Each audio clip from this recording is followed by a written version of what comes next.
માણસનું કલ્યાણ થાય છે. પ્રેમથી બે હાથ ઊંચા કરી અને જય બોલો. બોલો સદગુરુ મહારાજ કી. વાહ.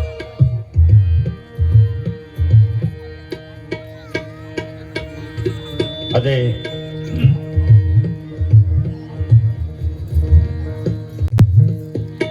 એક તિથિ નિમિત્તે આ ભજન રાખવામાં આવ્યા છે.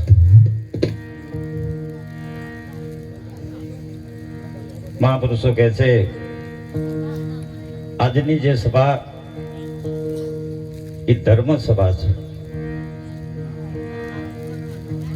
ધર્મ સભાની અંદર પરમહંસો આજે સામે બેઠા છે. ગઢડા ધામની અંદર ભગવાન સ્વામિનારાયણ ના આંગણે જેથી ભગવાન શ્રીજી મહારાજ પધાર્યા તેથી એમ કહેવાય છે પોતરાદા બારના ઓરડા, ઊંચી પડથારની ઓસરી અને ગાદી તકિયા ઉપર સફેદ વસ્ત્ર ધારણ કરી અને ભગવાન શ્રીજી મહારાજ લીમડાના ઝાડ નીચે બેઠા છે અને સામે 500 પરમહંસ દેશ વિદેશ કા બેઠા છે. ત્યારે ભગવાન સ્વામિનારાયણે એટલું કીધું તું કે પરમહંસો, એક હું પ્રશ્ન પૂછું એનો જવાબ આપો. અને ભગવાને પ્રશ્ન એ પૂછ્યો કે અધમમાં અતિ અધમ કોણ અને પાપીમાં અતિ પાપી કોણ? આ પ્રશ્ન જ્યારે પૂછ્યો ત્યારે સભામાંથી કોઈએ જવાબ ન આપ્યો. એટલે ભગવાન શ્રીજી મહારાજ કહે છે મારા વાલા ભક્તો, લ્યો હું જવાબ આપું. આવો મનુષ્યનો અવતાર મળ્યો છે અને જે પરમાત્માનું ભજન નથી કરતા ને એ અધમમાં અતિ અધમ અને પાપીમાં અતિ પાપી અને મૂઢમાં અતિ મૂઢ. આજે અહીંયા સંતોની સભામાં પરમહંસો આવ્યા છે હાસા મોતીનો સારો સરવા માટે. ખાસ લક્ષ્ય દઈ અને મહાપુરુષના મુખારવિંદમાંથી જે શબ્દ નીકળે ને એને પકડવાની કોશિશ કરજો. અને જેને જેને મહાપુરુષના શબ્દ પકડી અને હૃદયમાં ઉતાર્યા, મહાપુરુષ કહેશે સંતોનું હૃદય છે ને એ તેજોરી છે હો બાપ. એને તેજોરી કીધીશ. જે સદગુરુ મહારાજે આપણને નામ બતાવ્યું એને સંતોએ રતન કીધું. અને ઈ રતનને સોરે ને સોટે ને બજારે ને ગલીએ વાત કરવાની નથી બાપ. એને તો કોઈ ગ્રાહક મળે અને સામેથી હાથ જોડીને એમ કે તમારી પાસે જે રતન છે ને એ મને બતાવો ને. નકર લીમડી શંકરદાન કવિરાજ એવું એક દુઆમાં લખે, અંતરના ઊંડાણને કોક ભેદને ભણાય. હે અંતરના ઊંડાણની કોક ભેદને ભણાય, આ સોરે બેસીને નો છિતરાય શીતની વાતો શંકરા. આ વચન છે રતન છે એને કરી દઈએ સુપતાલ. ગ્રાહક હોય તો ખોલીએ વાણી વચન સાલ. એવો કોઈ ગ્રાહક મળી જાય તો તેજોરી ખોલી અને બતાવજે આ રતન છે ને એ મારા ગુરુએ બતાવ્યું છે એ હું તને બતાવું છું. અને આ રતન છે એ શોધ હોવાનું છે હો બાપ. હોનાને કોઈ દી કાટ ન લાગે, અગ્નિને કોઈ દી ઈંધોય ન લાગે. લાગે હોનાને 100 વર્ષ જમીનમાં દાટી દો ને અને 100 વર્ષે બહાર કાઢો ને હોનાને કાટ ન લાગે. એમ મારે શાજ મુદ્દા ઉપર જવું છે. જે સદગુરુ મહારાજે આપણને જે નામની ઓળખાણ કરાવી, વચનની ઓળખાણ કરાવી, આત્માની જે ઓળખાણ કરાવી એ દેખાય એવો નથી. ઝાડ દેખાય, ડાળું દેખાય, પાન દેખાય, ફળ દેખાય, ફૂલ દેખાય, પણ મૂળ દેખાય? ઝાડ દેખાય છે, મૂળ દેખાતા નથી. આ પેટી દેખાય છે, અંદર હવા છે એ દેખાતી નથી. માઇક દેખાય છે પણ પાવર દેખાતો નથી. આ ધરતી દેખાય છે, અસંખ્ય બીજ પડ્યા એ દેખાતા નથી. એમ ફૂલ દેખાય છે પણ સુગંધ દેખાતી નથી. આકાશમાં પ્લેન દેખાય છે પણ ડ્રાઈવર દેખાતો નથી. તલ દેખાય છે, તેલ દેખાતો નથી. દૂધ દેખાય છે, ઘી દેખાતો નથી. મકાન દેખાય છે, માલિક દેખાતો નથી. એમ તમારો દેહ દેખાય છે પણ આત્મા દેખાતો નથી. આપણે આત્માને જોવો છે પણ ક્યારે જોવાય? માઇક ની અંદર પાવર છે પણ પાવર નથી દેખાતો, માયક દેખાય છે. હજી હમણાં જ અમે વાત કરતા કે જસાપર ગામની અંદર બેઠા હોય અને કોઈ પૂછે કે મારે જસાપર જવું છે, મને દેખાડો, તો શું કહેવાનું? ત્યારે ભાઈ કીધું કે આ દેખાય. મેં કીધું દેખાય એ તો પરમાત્માની માયા છે, એને જસાપર ન કહેવાય. તો જસાપર ને જોવું હોય તો જસાપર થી 1 કિલોમીટર દૂર વ્યૂ જવું પડે અને પછી કહેવી કે જો સામે દેખાય નહીં જસાપર. એમ જ્યારે સદગુરુના ચરણમાં જાઓ અને સદગુરુ જ્યારે જુગતિ કરે અને પછી કે જો આ તારો દેહ એ જન્મે છે, આ દેહ મોટો થાય, આ દેહ ક્ષીણ થાય, આ દેહનો નાશ થાય, તારો નાશ નથી થતો. દેહ વિનાશી છે, આત્મા અવિનાશી છે. દેહ રૂપવાળો છે, આત્મા અવિનાશી છે, રૂપ વિનાનો છે. અને દેહ આકાર વાળો છે, તારો આત્મા છે નિરાકાર છે. આવી રીતે સદગુરુ મહારાજે જુગતી કરી અને આપણને સમજાયું છે. એટલે આપણા નિરાત બાપુ એક વાણીમાં લખે છે કે બીબ બાર અને પ્રતિબિંબ પાણીમાં. બીબ બાર છે, પ્રતિબિંબ પાણીમાં, આવું સંતો દર્શે વાણીમાં. કેવી રીતે? 500 ઘડા અહીંયા પડ્યા હોય, પાણીના ભરેલા ઘડા છે, તો એક જ ઘડામાં સૂર્ય દેખાય કે 500 ઘડામાં દેખાય? શાયદ લગી રે બોલજો એટલે મને એમ થાય કે દોણામાં થાય છે. 500 ઘડા પાણીના ભર્યા છે, 500 ઘડામાં સૂર્ય દેખાય. કેમ 500 સૂર્ય દેખાય છે? ઘડા પાણીથી ભર્યા છે એટલે તમામ ઘડામાં સૂર્ય દેખાય છે. પણ તમામ ઘડા ફોડી નાખો તો એ 500 સૂર્ય ગયા ક્યાં? એમ આ બધા બેઠાની ઘડા છે, તમામ ઘડાની અંદર સૂર્ય રૂપી આત્મા એક જ છે બાપ. કોઈ ઘડો નાનો હોય, કોઈ ઘડો મોટો હોય, કોઈ મોટી ટાંકી જેવડો હોય, પણ તમામની અંદર કોઈ ઘાટ કીડી જેવો હોય, કોઈ ઘાટ હાથી જેવો હોય, પણ બે ની અંદર પરમાત્મા સરખો છે. એક ભાઈ કે કેવી રીતે સરખો? કીડી નાની, હાથી મોટો. એ તો એની કાયા નાના મોટી છે, પણ અંદર પરમાત્મા બેયમાં સરખો છે. તો કે કેવી રીતે? પછી કીધું એ ભાઈને કીધું એક ખાકરનો ગાંગડો લાવો, એક ખોપારી જેવડો ગાંગડો લાવો અને એક લાડવા જેવડો ગાંગડો લાવો અને બે હાકરના ગાંગડા, એક નાનો એક મોટો. મેં કીધું આ મોટો શાખો એટલે એમાં ગળપણ જાજુ આવે ને, અને નાનો શાખો એમાં થોડોક ઓછું આવે ને? તો કે ના, બેયમાં ગળપણ હરખો આવે. તો આવી રીતે બેયમાં પરમાત્મા સરખો છે.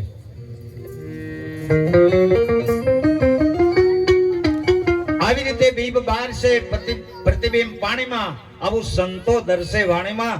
એટલે આપણે મંથન કરવાની જરૂર છે. પણ મને ખાલી 20 મિનિટનો ટાઈમ આપ્યો છે એટલે એકાદી વાણી લેવી આ સજિંદા છે, એટલે એમ થાય કે વાણી બોલી.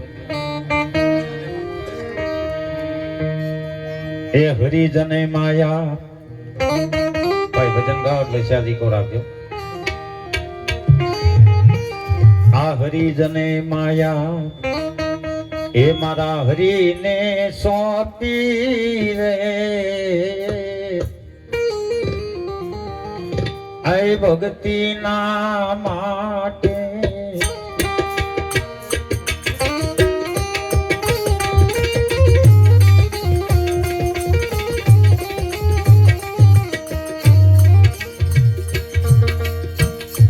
પોતે આમાં લજા પોતાની લોતી રે,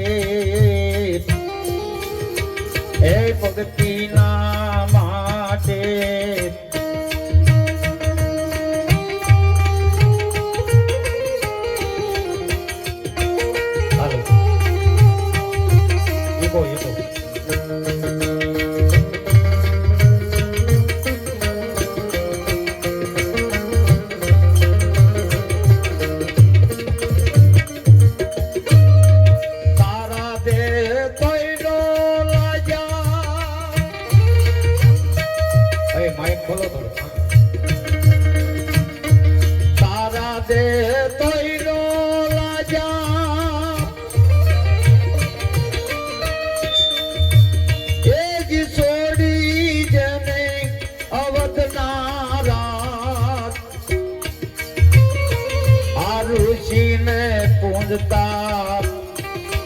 લેલી મર્યાદા રે, એ ભક્તિ ના માટે હરિજને માયા એ હરિને સોંપી, એ ભક્તિ ના માટે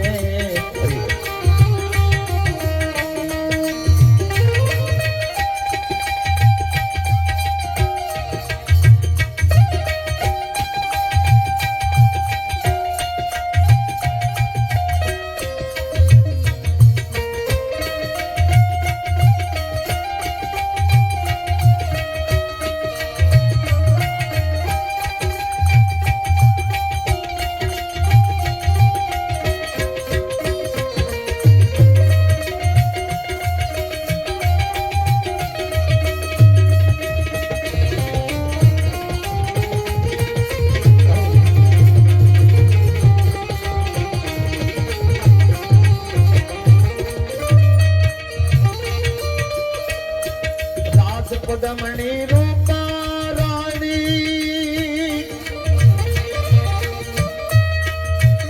એ જી પાટે જાતા ચંદ્રાવલીએ જાણી,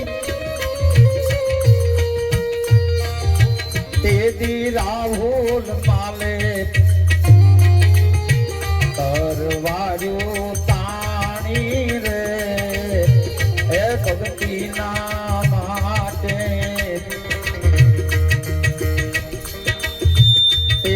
રાહુલ માલે એ કરવાર્યું તાણી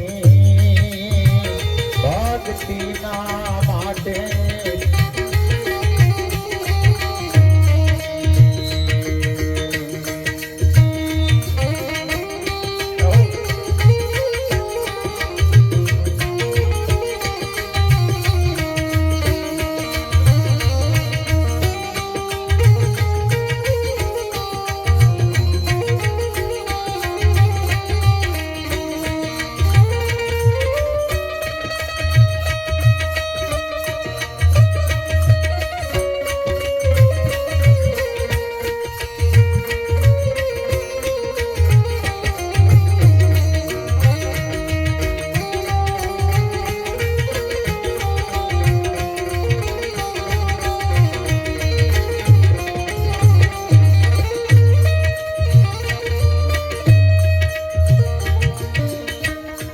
મીરાબાઈ ને લાગી તાળી તાળી એ ગિરધારી વિના કશું ન વાળી, તેદી રાણાજીએ ઘેર પાયા જાણી રે,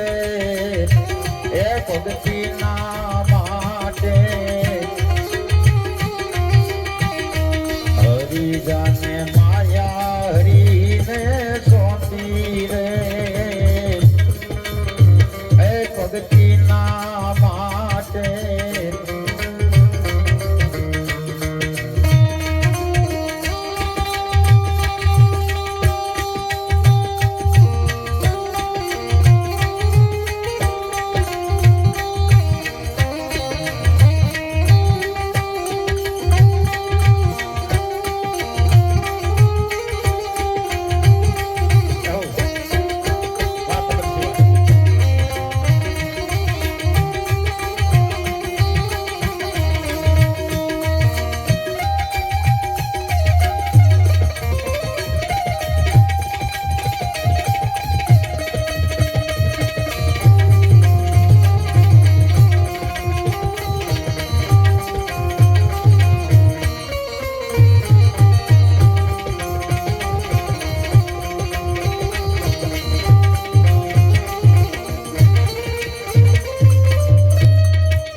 દે માં સતી સાણા સાણા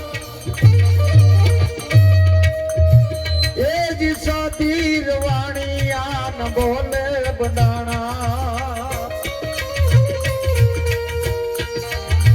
દેતી આંગ મેલીને આ લાવ્યા દાણા રે ભક્તિના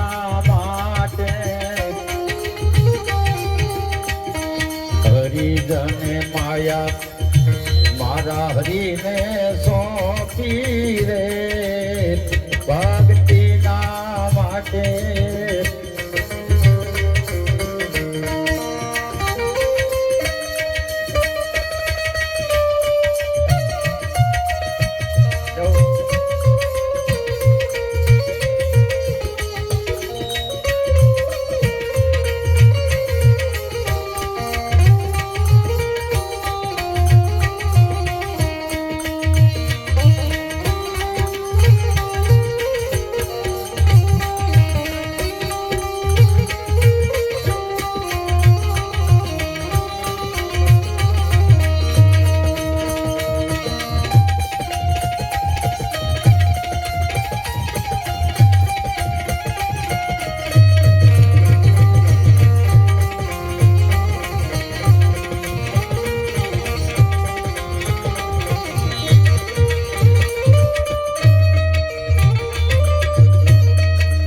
વાળા નયા તાકી આવે એ જી પામાર ના કેવાથી માન નો ડગાવે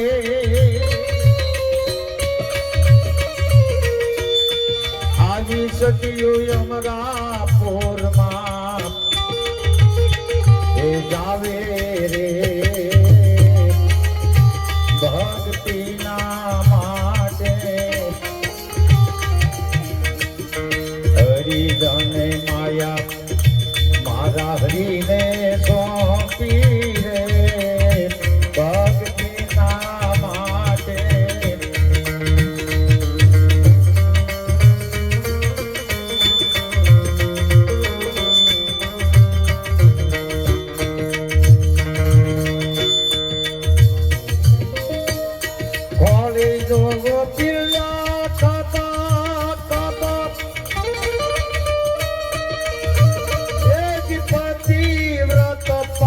પાટે જાતા ઈ હતા વાસ કાસના હાજારે ભક્તિના માટે હરિજને માયા મારા હરિને સોંપી ભક્તિના માટે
મેલી મંડપે માલા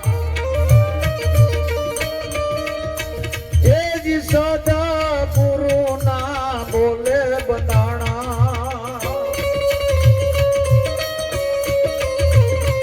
આ દાસી જગો કે જેને વેદેવ ખાણા રે ભક્તિ ના માટે હે જની બીજોને માયા હીને સોચી રે ભક્તિ ના માટે ભક્તિ ના માટે હરિજને માયા હરિને સોંપી 20 મિનિટનો ટાઈમ આપ્યો તો પણ વધી ગયો છે માફ કરજો મારી વાણીને વિરામ આપું બોલો સદગુરુ મહારાજ